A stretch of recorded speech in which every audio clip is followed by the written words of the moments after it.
Nous allons, avant de commencer l'enseignement, prier. Prions le Seigneur.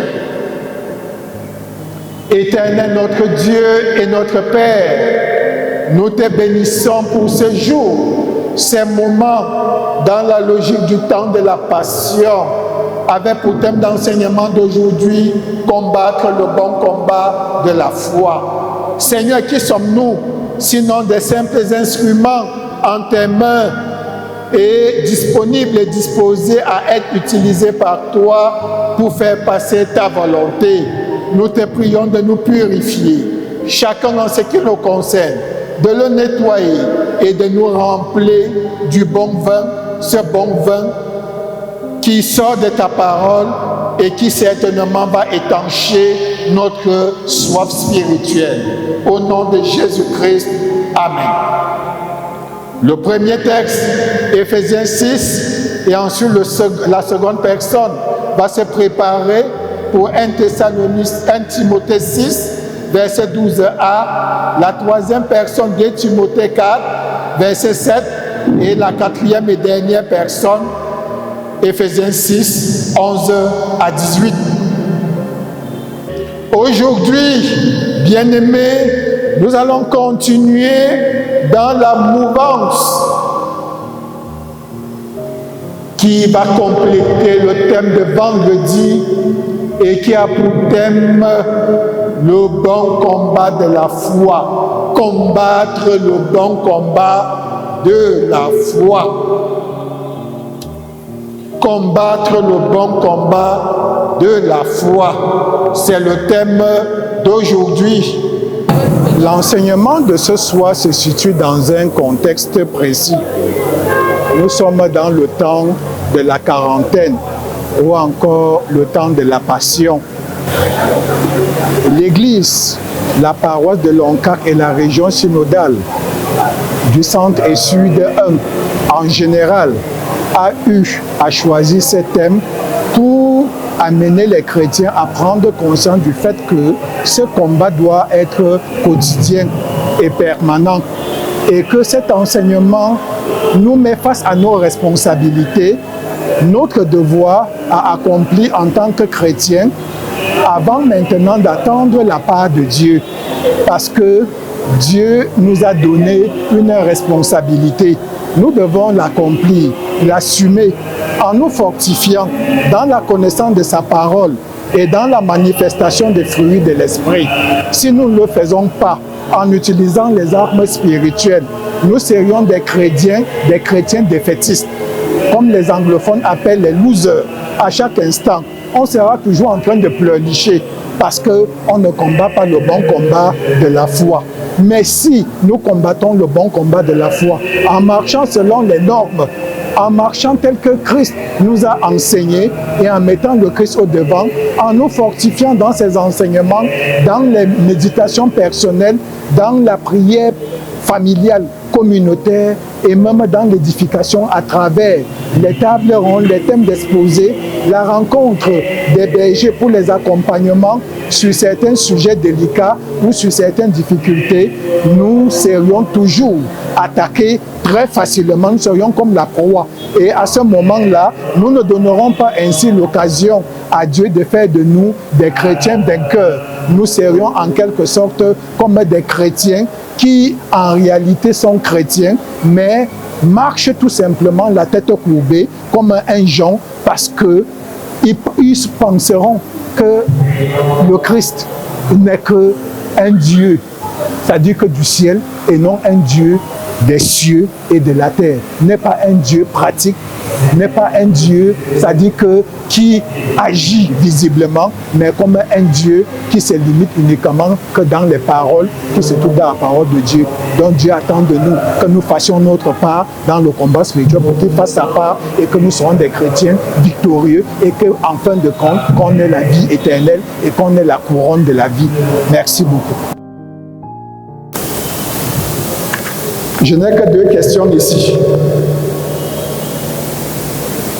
Ok.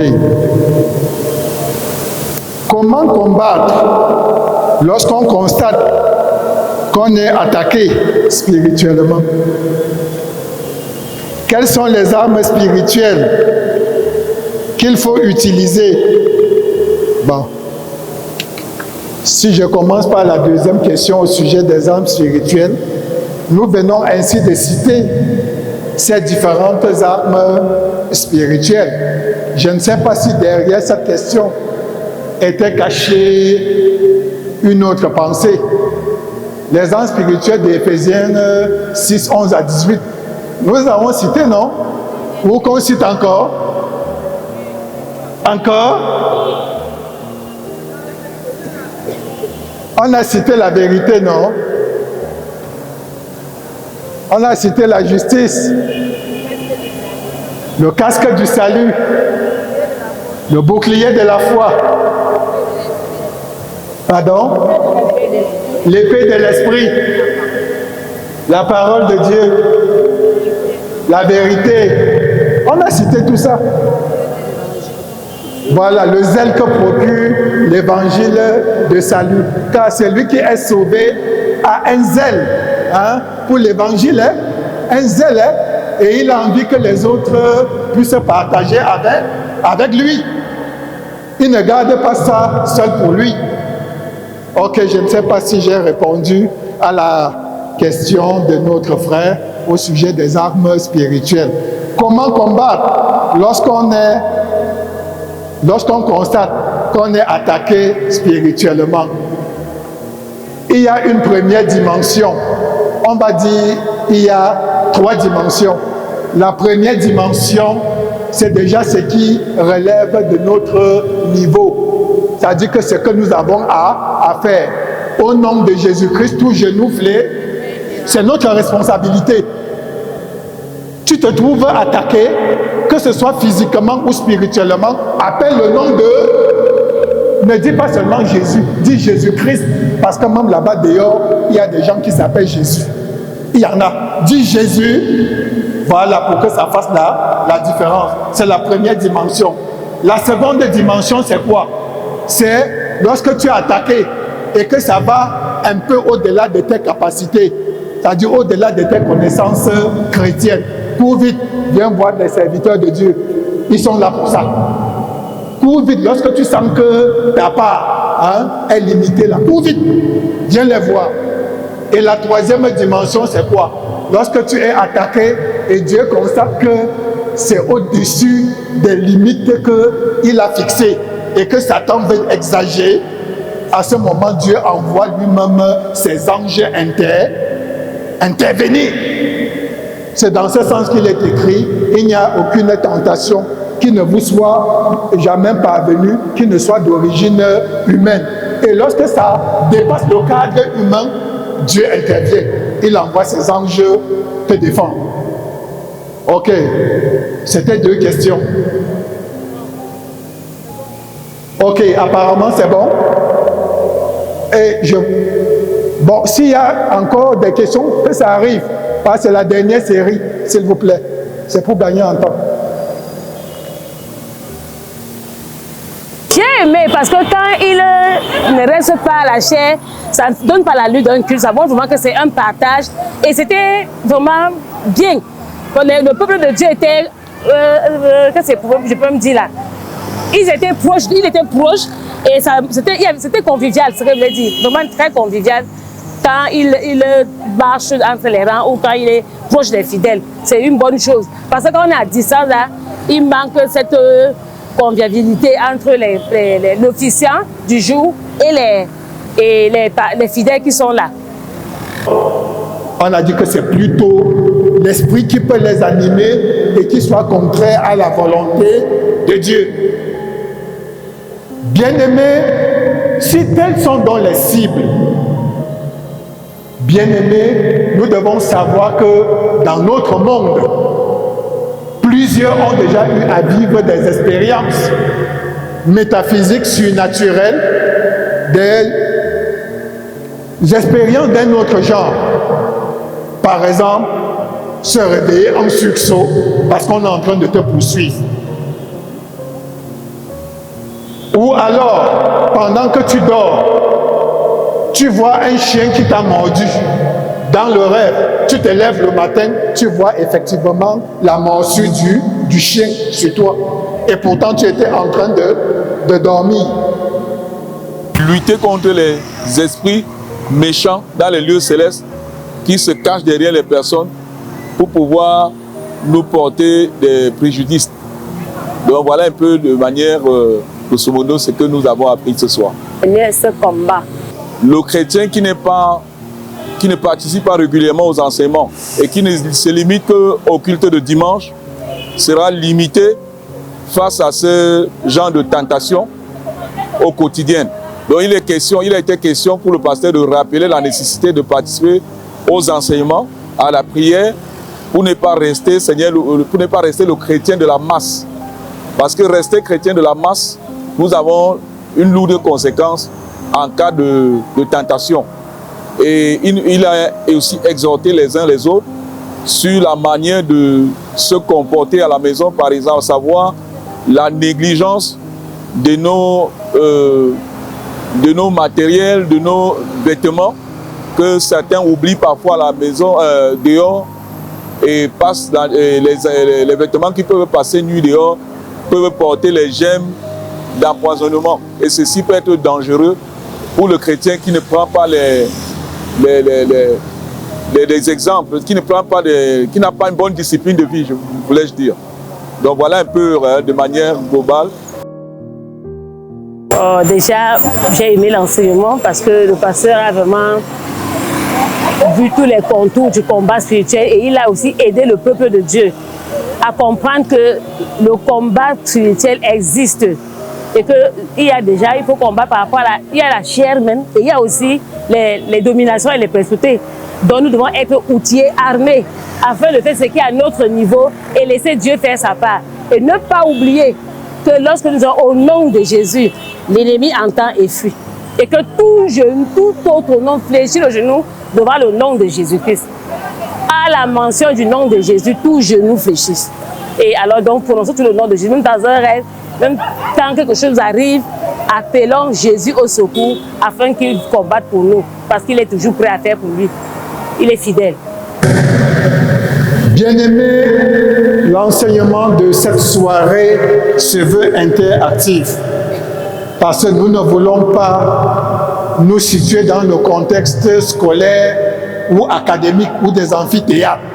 C'est l'APC, c'est-à-dire une participation active, l'inter-échange. Et il faudrait véritablement que pour atteindre l'objectif, que chacun de nous puisse se sentir dans l'enseignement de ce soir. Combattre le bon combat de la foi. On parle du combat de la foi. Ce que j'ai retenu, le combat pas pour la chair, mais un combat pour les esprits, contre les dominations, les principautés de ce monde. Et pour avoir ce combat, il faut être vraiment armé de prière, avoir la foi, prier, être dans la justice. Oui, marcher selon la parole de Dieu, à l'exemple de Christ, pour mieux combattre, pour obtenir la couronne de la vie. Il faut vraiment mener ce combat. Oui, et il ne faut pas faiblir, parce que le diable, lui, ne dort pas.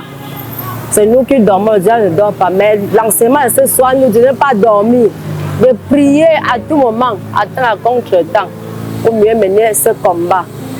C'est ce que j'ai retenu de ce enseignement. Bien-aimé peuple de Dieu, pourquoi ce thème? Nous allons déjà nous dire de prime abord que c'est un verset fétiche, tant chez les chrétiens que les non-chrétiens, lorsque des moments de pleurs sont arrivés, lorsqu'un être cher a quitté ce monde, on aime trop le verset là. C'est aimé tant par les chrétiens que par les païens. Et chacun a ses raisons.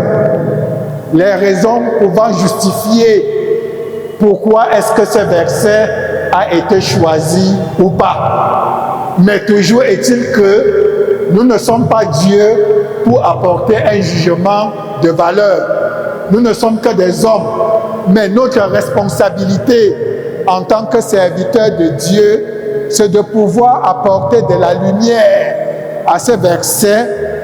C'est également de pouvoir nous mettre devant nos responsabilités et c'est également nous donner les différents sens de ces versets et ensuite présenter ces versets dans le contexte idéal de la vie quotidienne de chaque chrétien et contexte idéal également des difficultés dont chaque chrétien peut être appelé à faire. Parce que ce n'est pas un verset figé, c'est un verset dynamique, c'est-à-dire ça évolue. Ce n'est pas seulement lié à une situation particulière, parce qu'on a collé ça généralement aux obsèques. C'est loin d'être collé aux obsèques, mais ça a un caractère dynamique. C'est pour dire que c'est quelque chose qui doit pouvoir se vivre jusqu'à la mort, jusqu'à ce que Dieu lui-même nous appelle. C'est déjà ce que nous devons savoir.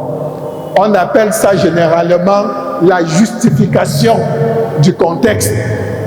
Quand on assiste souvent, je ne sais pas, aux soutenances, ou alors aux soutenants de mémoire ou de thèse, généralement on entend toujours parler de la justification du contexte ou du contexte justificatif.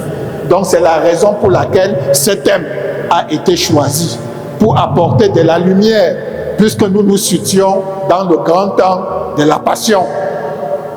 Bien-aimés, le contexte justificatif étant ainsi présenté, nous allons dérouler les différentes sous-parties qui vont ainsi soutenir ou alors qui vont constituer le squelette de notre enseignement de cette soirée.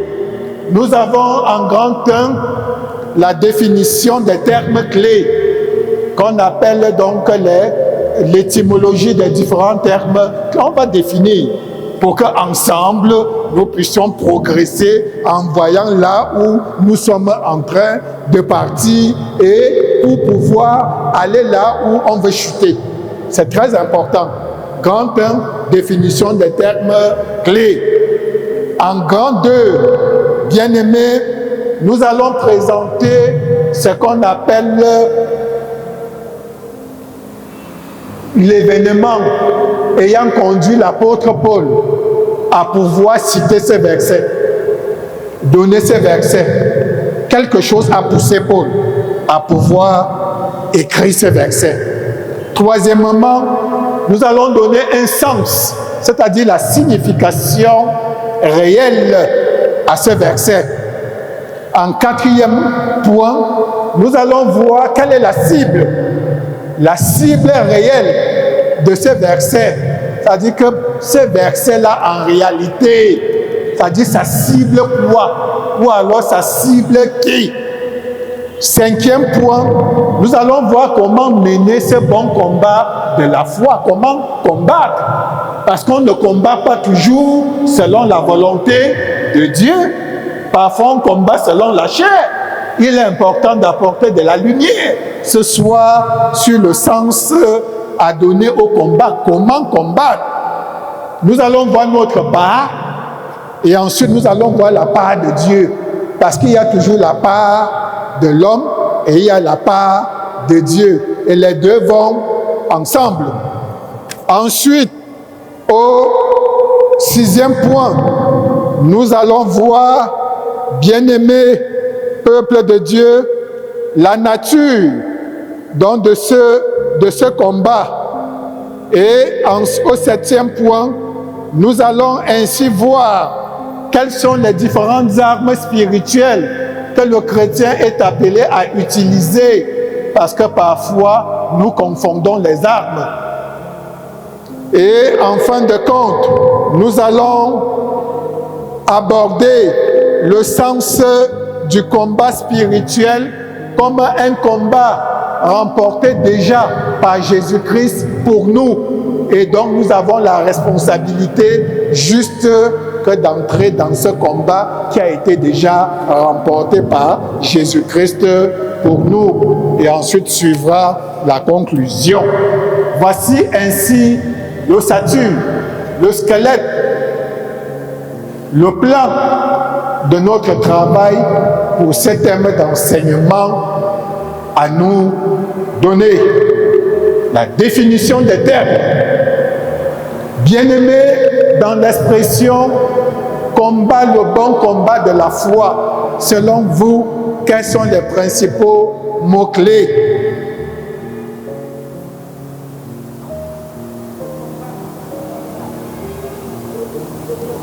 Bon, maman commence, oui, le micro, merci Champlain. Donne le micro à maman, il faut que tout le monde comprenne. Le combat, est-ce le combat? Il y a encore quoi comme élément clé? Oui.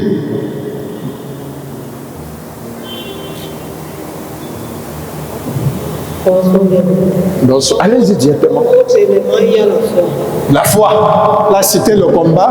Il y a la foi. Y a-t-il encore un autre élément clé? Oui, maman. Bon. Il y a encore autre chose? La volonté. Bon, la volonté. Je disais dans le thème, on se limite d'abord là-bas. Je sais que la volonté va intervenir, mais on se limite d'abord au thème clé, au mot-clé. Bon combat,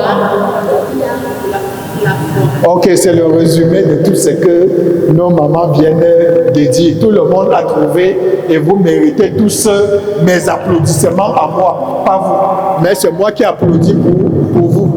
C'est bien. Ça veut dire que nous sommes en face. Bien-aimés, dans combattre, il y a le non-combat. Le verbe combattre, il y a le mot combat. Et lorsqu'on fait allusion à combat, qu'est-ce qui ressort là-dedans? Quand on entend combattre, combat. Je vois seulement les signes de la main. On fait ça. Ah, la lutte. La boxe. Je ne suis pas bien suivi. C'est battre. La résistance, l'affrontement.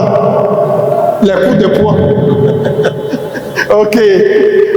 Nous sommes tous effectivement d'accord. On appelle ça les différents synonymes du mot combat ou alors du verbe combattre.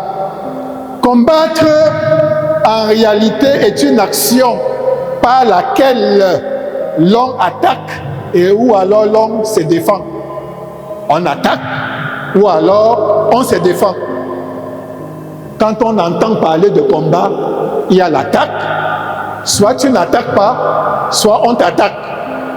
Soit tu attaques, l'autre se défend. Il y a toujours ces deux actions-là. Donc ça veut dire qu'il y a interaction. Bien-aimé, c'est le fait de pouvoir prendre un engagement pour pouvoir nuire volontairement, de manière violente ou non, de manière armée ou non, à son adversaire, c'est-à-dire à celui qu'on considère comme adversaire. On décide, c'est-à-dire de lui rendre la vie difficile, soit à travers les armes, ou alors verbalement, ou même à travers son comport. Il y a les combats silencieux, et il y a aussi les combats violents, physiques, qu'on peut voir. C'est déjà ce que nous devons savoir. Bien-aimés, au niveau du combat, nous nous sommes accordés. L'autre mot clé, c'est l'adjectif bon. Qui peut me donner un synonyme de bon?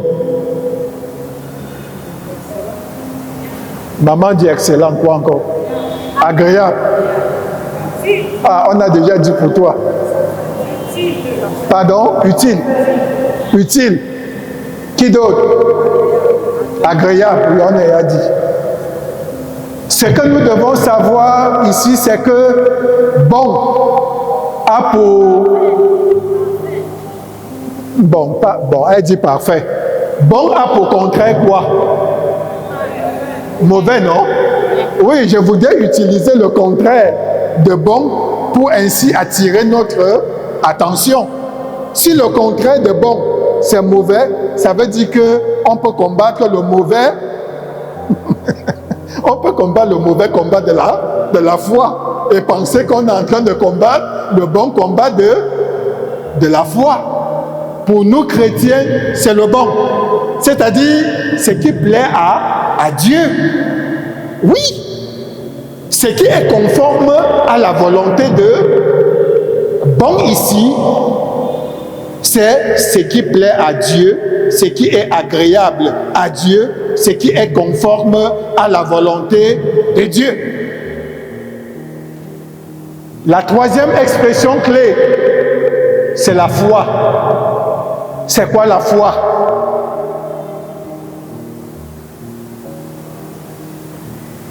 On a depuis belle lurette, depuis l'aube de temps, c'est-à-dire utiliser le mot foi. Oui, maman. Confiance totale à qui? À Dieu. Il faut toujours préciser, maman. Oui, mon ami. Oh, quel courageux ami. Très bien. Une ferme assurance. Ça, c'est bien. Applaudissez pour lui. Il mérite. Ça, c'est bien ça. Voilà. Donc, il est attentif et il mérite les encouragements. Donc, la confiance totale à Dieu à 100%, selon Paul, la ferme assurance de ce que l'on espère et qu'on ne voit pas et dont on est certain que ça va s'accomplir. En d'autres termes, bien-aimés, comme nous le savons, c'est comme un saut dans l'inconnu, sachant que Dieu est là pour nous préserver du danger, pour nous protéger, pour nous prendre dans ses mains. C'est l'assurance. C'est en quelque sorte également un peu comme c'est le jeu qu'on joue souvent, que les mamans jouent souvent au village, hein, qu'on appelle le ngwa. Hein? Quand elles sont alignées là, elles sont nombreuses là, c'est-à-dire celle qui est en train de danser au rythme et qui vient se jeter par derrière. Est-ce qu'elle a peur? Elle n'a pas peur. Elle sait que ses amis sont là et elle ne peut pas tomber. C'est exactement la même chose. C'est pour ça que nous avons dit la foi, c'est le saut dans le vide avec la ferme assurance que Dieu est là. Parce que s'il faut regarder selon les vues humaines, on ne peut pas sauter. On va avoir peur. Parce que selon les vues humaines. Mais quand on sait que Dieu est là, même si nos yeux ne le voient pas, on peut sauter avec toute assurance, avec une ferme assurance. Bien-aimés, les trois expressions clés viennent d'être définies. Si tel est donc le cas, que signifie donc combattre le bon combat de la foi? Bien-aimés, 1 Timothée 6,12 est une exhortation de l'apôtre Paul à Timothée pour défendre la vérité de l'évangile. Retenons déjà bien ça. Exhortation de Paul à Timothée pour défendre la vérité de l'évangile. À l'époque, la vérité de l'évangile était menacée par des faux docteurs, par des hérétiques. Paul va écrire cette épître à son filleul, à son fils spirituel, pour lui dire attention, nous vous avons enseigné quelque chose, je t'ai enseigné quelque chose. Prends garde, parce que des doctrines, des démons sont là-bas dehors. Et ne cours pas le risque d'abandonner ce que je t'ai enseigné pour embrasser les doctrines hérétiques ou les doctrines de démons. C'est donc dit que ce combat, c'était pour garder la vérité et rester dans la vérité chrétienne, biblique et évangélique. Bien-aimés, persévérer dans la piété, c'est-à-dire l'enseignement reçu de son père spirituel Paul, pour enfin saisir la vie éternelle. Il s'agit d'un engagement actif, spirituel et moral, visant à rester fidèle à Christ au milieu des difficultés du monde et de la résistance de l'ennemi. Bien-aimés, c'est donc dire que le mot combat fait référence à un combat contre les faux enseignements. Et ça n'a pas disparu, puisque de nos jours, à tout bout de champ, l'on rencontre des églises. Mais toutes ces églises-là sont-elles de Christ? À l'apparence, oui, mais au-dedans, non. Parce que ce sont des églises de Satan. Et c'est la vérité. Quand je vais dire cela, certains vont dire, ben, qu'est-ce que le pasteur est en train de raconter là? C'est vrai. Autant il y a les églises de Jésus-Christ, comme l'église du Cameroun, autant il y a les églises des démons, de Satan en personne. Et ils ont également des serviteurs de Dieu qui portent également des soutanes noires comme nous. Mais c'est à nous de faire la différence à travers les enseignements que nous recevons dans nos communautés. Ils sont là. Et même au milieu des chrétiens, il y a aussi le bon grain et il y a aussi l'ivraie. C'est-à-dire que c'est toujours mélangé. Mais la responsabilité revient à Dieu de pouvoir faire la part des choses.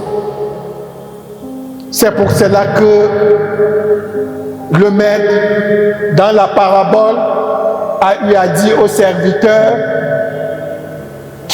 dont le maître avait eu à s'aimer et dont dans la nuit, quelqu'un est venu mettre des semences hautes. Et lorsque les serviteurs sont allés dire au maître que maître, il y a des semences hautes. Le maître a dit, laissez-les tous croître ensemble. Car le tri se fera à la fin des temps, au moment de la récolte. C'est pour cela que j'ai eu à dire au début, il ne revient à personne de mettre qui que ce soit hors de l'église. Ça, c'est de la responsabilité de Dieu. Parce que c'est Dieu qui va faire le tri le moment venu pour mettre les uns à droite et les autres à gauche. Nous devons donc, pour éviter ainsi donc cette surprise désagréable, combattre le bon combat de la foi. Parce que quand tu ne combats pas, tu trompes qui? Tu trompes qui? Toi-même. Toi-même. Parce que même si au dernier jour, ta famille décide de mettre le verset de 1 Timothée 4, verset 12, ou 1 Timothée 6, 12 sur ton fait part, ça ne changera pas ton sort. Tu vas aller là où toi-même de ton vivant, tu avais choisi. D'où la nécessité de combattre le bon. Je n'ai rien suivi. De combattre.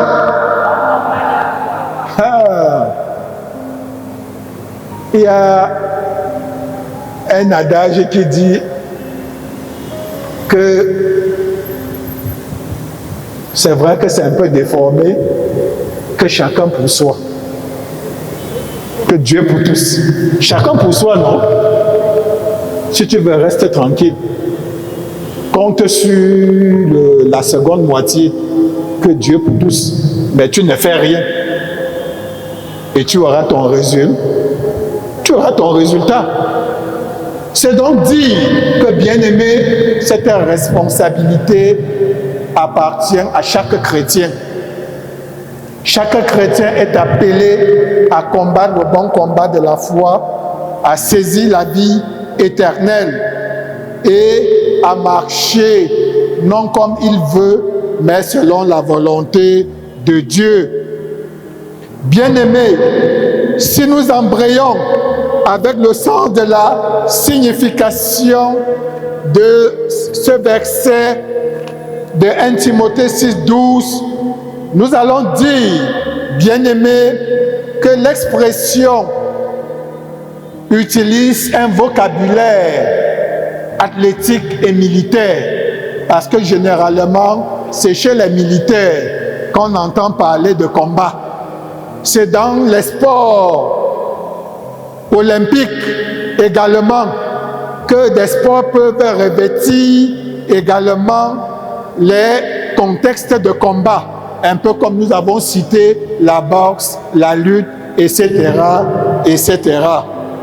C'est donc dire, bien-aimés, que le bon combat de la foi est en réalité un verset qui met chaque chrétien devant ses responsabilités.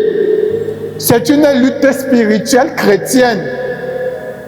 C'est une lutte spirituelle chrétienne, persévérante pour maintenir ses convictions, c'est-à-dire ce en quoi il a cru.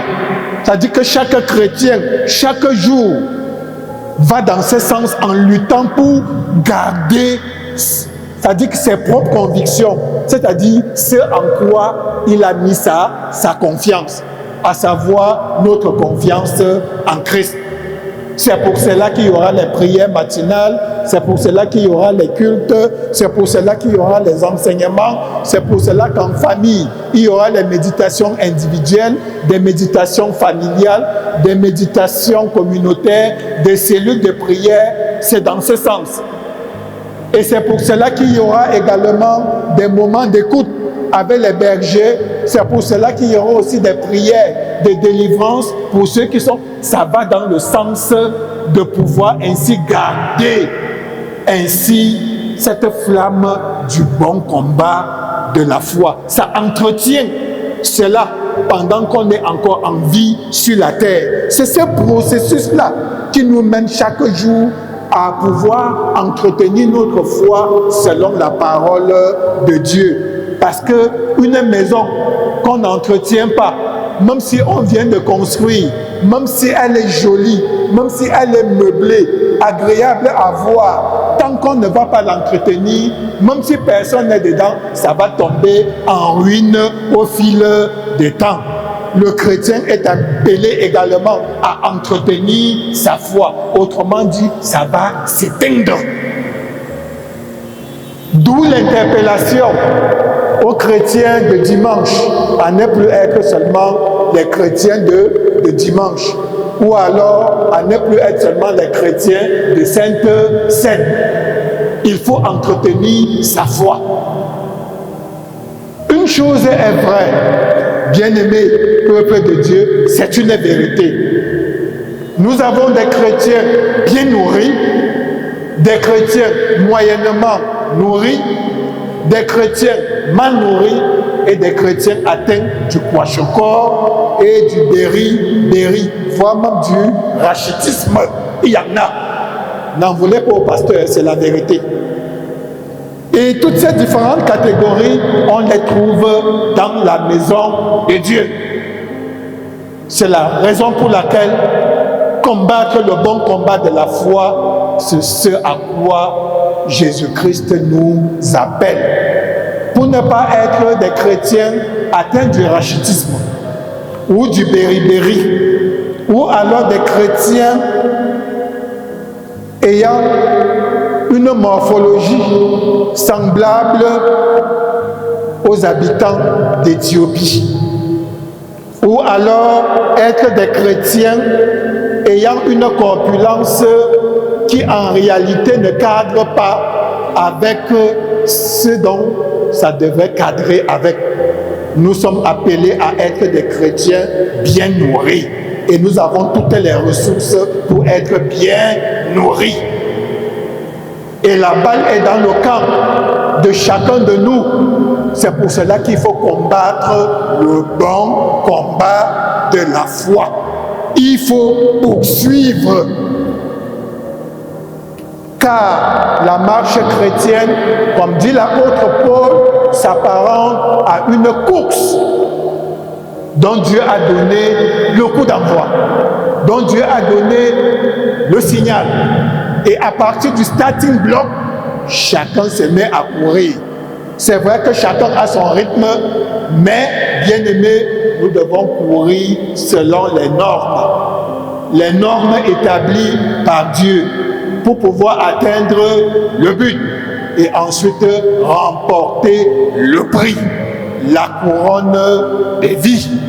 C'est donc dire que si tu ne combats pas selon les normes, tu n'auras pas la couronne des vies. tu auras couru en vain. C'est dans ce sens que l'apôtre Paul, soucieux d'interpeller les chrétiens, va répondre en disant « Malheur à moi !» Si après avoir prêché l'évangile est rejeté au dernier jour, malheur à moi. C'est donc dire que le tout n'est pas d'être à l'église, mais il faut suivre les enseignements. Il faut combattre le bon combat de la foi. Il faut courir selon les normes telles que Jésus-Christ a établies. Car si tu es à l'église, tu viens véritablement avec un cœur vrai, un cœur sincère. Tu suis les enseignements. Les prédications ne sont pas pour les autres, mais d'abord pour toi, pour mettre en pratique. Tu assistes aux prières matinales, tu médites personnellement et tu encourages les tiens à le faire. Tu amènes, tu as le souci du fardeau des âmes, tu es sur la bonne trajectoire. Mais si, bien-aimé, la présence à l'église, c'est pour toute autre chose, tu es sur la très mauvaise trajectoire. Et l'interpellation de Paul ce soir, c'est combat le bon combat. Je n'ai rien suivi. Combat le bon combat de... Très bien. C'est pour cela que nous sommes ici, en cette soirée, pour pouvoir ainsi réveiller en nous cet esprit de vouloir toujours combattre, non selon Dieu, mais selon nous-mêmes. Interpeller notre conscience afin que nous nous réveillions de notre sommeil dogmatique de la foi chrétienne et que nous prenions conscience qu'on a beau être à l'église, mais tant qu'on ne combat pas le bon combat de la foi, on sera comme un cymbale qui retentit, qui fait du bruit, mais qui en réalité ne produit pas des bons fruits et des fruits selon le Seigneur. La cible de notre combat, c'est d'abord la chair. La cible de notre combat, c'est d'abord combattre contre la chair qui veut toujours prendre le dessus sur l'esprit en nous. Nous entendons parfois de manière élémentaire certaines personnes dire « un cœur me dit de faire ceci, l'autre me dit plutôt de faire cela ». Tu es chrétien ou bien tu n'es pas chrétien. Quand tu veux faire la volonté de Dieu et qu'un cœur, comme on dit souvent, me dit de faire plutôt ceci, tu t'es posé la question de savoir si ce que tu veux faire plaît à Dieu, glorifie Dieu ou non. En toutes circonstances, bien-aimés, posons-nous toujours une question. Est-ce que ce que je veux faire glorifie le nom de Dieu? Est-ce que ce que je veux faire plaît à Dieu? Chaque fois quand la chair va vouloir dominer, à travers la réponse à ta question, tu vas tasser la chair. Tu vas assujettir la chair et tu auras toujours le dessus sur la chair. Mais si, bien-aimés, dans ce combat contre la chair, nous nous laissons dicter par la volonté de la chair dominera, l'Esprit de Dieu nous parlera, mais ce sera étouffé et voire même attristé et on passera à côté de l'objectif. On ratera chaque fois notre cible. Nous avons dit le premier ennemi ou bien le premier ennemi dans le combat, c'est la chair, c'est-à-dire ta chair là, qui chaque fois veut toujours se révolter contre la volonté de Dieu. C'est ton premier ennemi. C'est pour ça que l'apôtre Paul va déclarer « Ce que je veux, je ne le fais pas. Mais c'est ce que je ne veux pas que je fais, qui me délivrera, qui m'arrachera ainsi de cette prison. » Mais bien-aimés, avec Jésus-Christ, par son Saint-Esprit, nous avons désormais la force de pouvoir ainsi dire aussi à la chair, arrière de moi, Satan. Le deuxième ennemi de notre combat, bien-aimé, ce sont des forces spirituelles contraires à la volonté de Dieu. Ce sont les forces spirituelles contraires à la volonté de Dieu. Et l'apôtre Paul cite ainsi ces forces, mais en disant, nous n'avons pas à lutter contre nos semblables là. Non, ce n'est pas contre les hommes que nous voyons là, mais c'est plutôt contre les esprits qui les animent. C'est pour cela que lors, à la veille ou à moins quelques heures de la crucifixion de Christ, quand Pierre a dit à Jésus, il ne t'arrivera pas cela. Jésus-Christ a répondu en disant que quoi? Arrière de moi. Mais il disait à qui? Qui était Satan? C'était l'esprit, non? Est-ce que c'était Pierre? Donc on n'appelle donc jamais ton frère Satan ou bien démon. C'est pas ça. N'appelle jamais ton frère Satan ou bien ce n'est pas contre c'est-à-dire que l'individu que nous voyons là, non. C'est contre l'esprit qui l'anime. Bien-aimé, contre les autorités, les princes de la puissance de l'air, contre les principautés spirituelles. Voilà, bien-aimés, nos cibles de combat. On a commencé par la chair, c'est-à-dire il faut assujettir la chair en demandant la force à Dieu chaque jour pour assujettir la chair, pour ne pas laisser la chair étouffer la voix du Saint-Esprit en nous. Nous avons cité ensuite les esprits qui animent certaines personnes et qui ne sont point dans des pensées de Dieu ou des esprits qui glorifient le nom de Dieu. Et nous avons cité des forces spirituelles qui s'opposent aux chrétiens, qui s'opposent à la marche selon Christ. Et parmi ces forces, nous avons cité les autorités spirituelles, les principautés.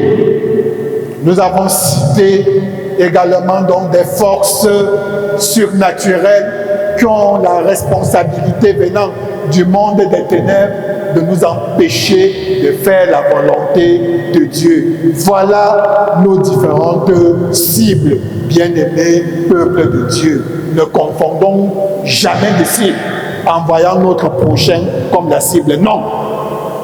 On a dit que c'est plutôt l'esprit qui peut les animer et qui soit contraire à la volonté de Dieu. Bien-aimés, si telles sont donc les cibles, bien-aimés, nous devons savoir que dans notre monde, plusieurs ont déjà eu à vivre des expériences métaphysiques surnaturelles, des expériences d'un autre genre. Par exemple, se réveiller en sursaut parce qu'on est en train de te poursuivre. Ou alors, pendant que tu dors, tu vois un chien qui t'a mordu. Dans le rêve, tu te lèves le matin, tu vois effectivement la morsure du chien sur toi. Et pourtant, tu étais en train de dormir. Ou alors, tu as mis par exemple tes sandales ou tes chaussures, tu as oublié dehors. Tu n'as pas fait entrer pendant que tu allais te coucher. Le matin, tu viens, tu mets tes pieds là-dedans. Quelque temps après, tu commences à sentir comment les fourmillements, ça commence à monter des pieds vers le corps. Ensuite, le pied grossit. Ensuite, la paralysie. Ce sont des réalités. Et parfois, même certains chrétiens sont victimes de cela. Mais bien aimé, la parole de Dieu nous déclare que mon peuple périt faute de... C'est parce qu'on ne connaît pas qu'on se comporte ainsi. on donne l'occasion aux princes de ce monde, aux puissants de ce monde. Et ils nous influencent et négats. Et après, on pense que Dieu nous a abandonnés. Non.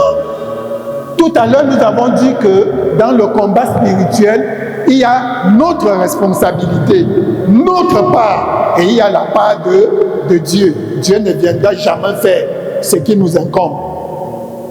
Car il est écrit, il n'y a aucune tentation, aucune épreuve qui ne nous soit parvenue, qui ne soit d'origine humaine. C'est ce que dit la parole de Dieu. Et lorsque le malheur veut abuser ainsi donc de son épreuve, de la tentation, Dieu lui-même intervient en envoyant ses anges pour pouvoir nous défendre, parce que Satan veut déborder les limites à lui prescrites. Bien-aimés peuple de Dieu, nous avons commencé à citer quelques phénomènes, entre autres les maris de nuit, les couches de nuit et bien d'autres phénomènes, tels que par exemple quelqu'un qui se voit tout simplement voler son intelligence. L'enfant qui est toujours premier, à un moment donné, il devient comme le plus zingué, ça de tous les enfants, parce qu'on a volé son cerveau. Des phénomènes réels.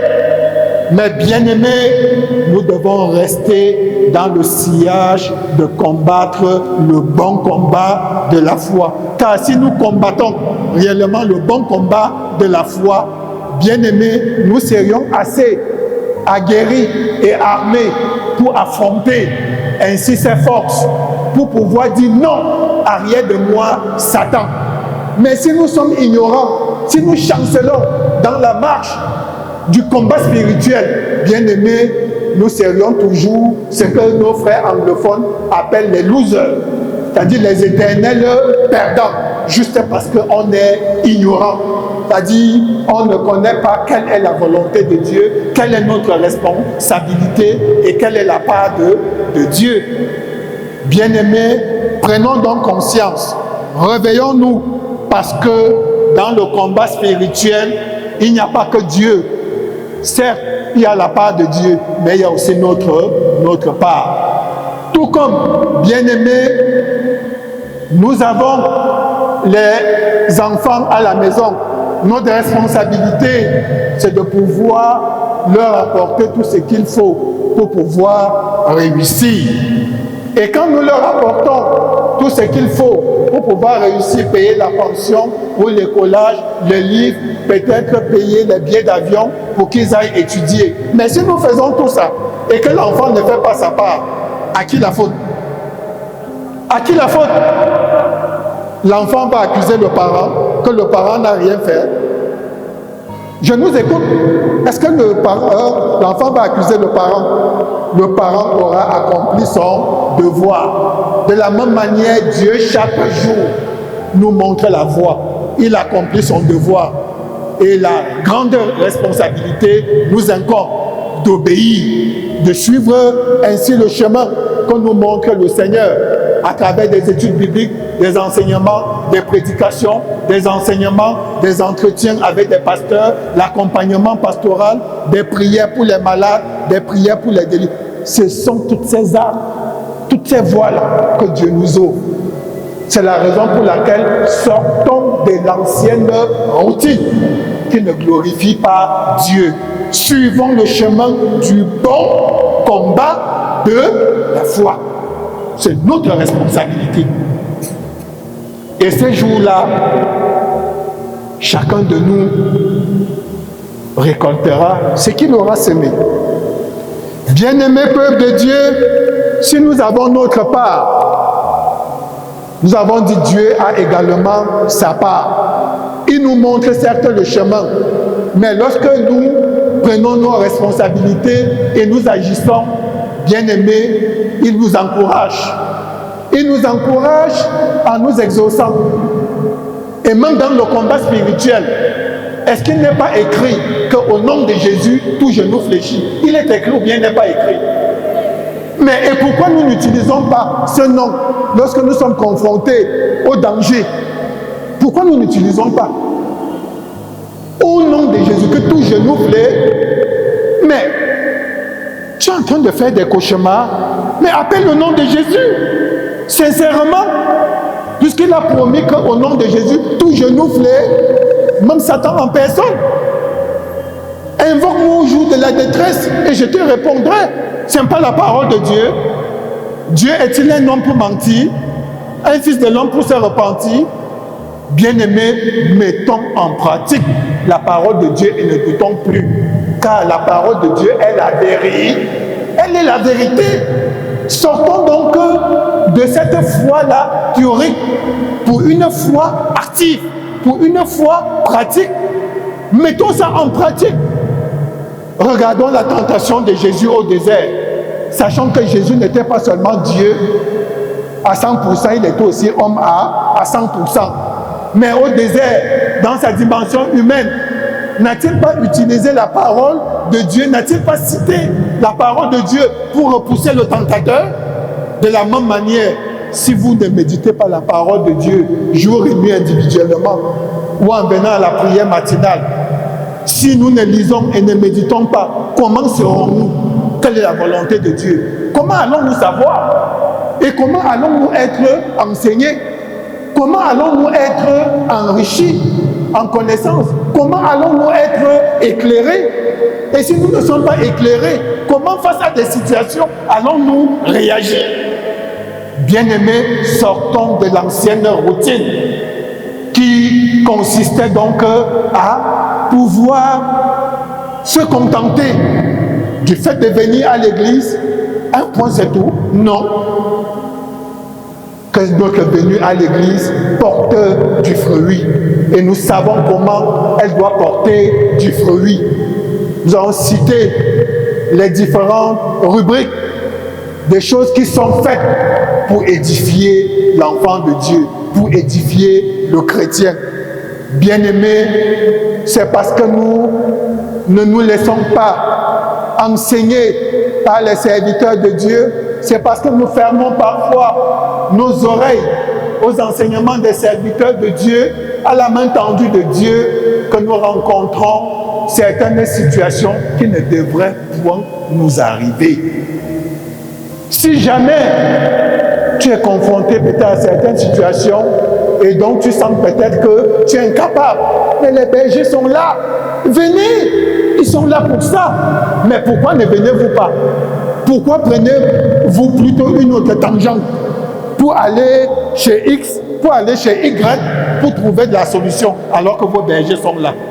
Le Seigneur a dit, mettez-moi ainsi de la sorte à l'épreuve et vous verrez si je n'ouvre pas des écluses des cieux pour déverser sur vous la guérison, la bénédiction, la grâce, la santé et même l'onction du mariage et même les portes du travail et même les portes de la réussite. Tout cela est symbolisé par ouvrir les écluses des cieux pour déverser